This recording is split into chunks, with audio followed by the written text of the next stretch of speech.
Алармот создаде паника, но учениците добро ги знаат правците на движење и излез од училиштето. За 40 на секунди ги напуштија училниците. Екипите за брза интервенција успешно го извлекоа повредениот ученик кој имаше изгореници на едната нога.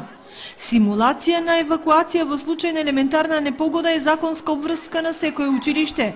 Учениците треба да бидат претходно добро подготвени и упатени од каде да излегуваат и со која брзина за да не настане хаос. По 3 вежби во изминативе денови, денес училиштето Славчо Стојменски го помина тестот, а брзо интервенираше и општинската противпожарна единица. Учениците сега помереното време од околу 40 секунди точно излегува сите надвор од училиштето. Значи, правени се неколку проби претходно во кои учениците во периодот од 30 до 50 секунди излегуваат од училиштето.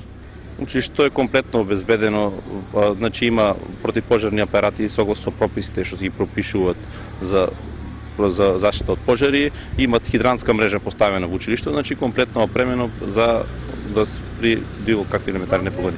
Инаку годинава, симулација на евакуација организираше и основното училиште